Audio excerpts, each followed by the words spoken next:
قرأ الحسن البصري قول الله تعالى: فما لنا من شافعين ولا صديق حميم فلو أن لنا كرة، يعني يا ليت لنا رجعة إلى الدنيا.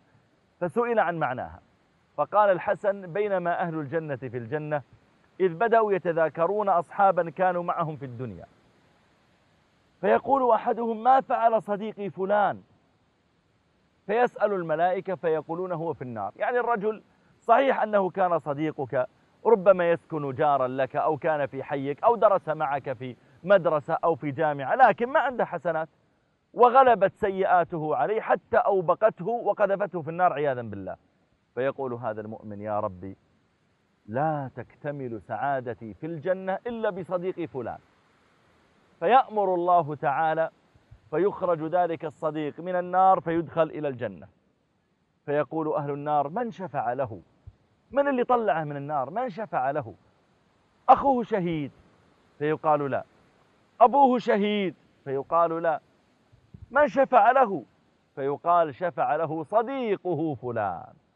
لأن تعرف على واحد طيب في الدنيا، واحد من أهل الصلاة، واحد من أهل الله، واحد من أهل الذكر، واحد من أهل الصدقة، حتى لو لم يكن مثله في الصلاح لكن على الأقل يعرفه، بينهم مجالسة، بينهم مؤانسة، بينهم مراسلات، يسلم عليه إذا رآه، يتلطف معه، يحب يجلس معه، بينهم صداقة وإن لم أكن مثله في الصلاح، لكن على الأقل بيني وبين الرجل الصالح صداقة.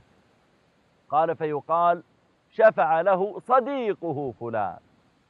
قال: عندها يقول أهل النار: فما لنا من شافعين ولا صديق حميم فلو أن لنا كرة، يعني يا ليت أن لنا رجعة، يعني ليكونوا من المحسنين ومن المتقين ومن الصالحين. الكل من هؤلاء يوم القيامة يشفع، حتى الملائكة تشفع وترحم بعض العباد فتشفع إلى الله تعالى.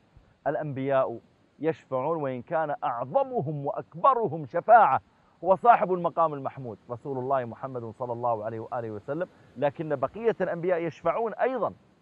المؤمنون أيضا يشفعون، كلما كان الإنسان أكثر صلاحا وتقا ومحبة لله تعالى فإن الله جل وعلا يقبل شفاعته.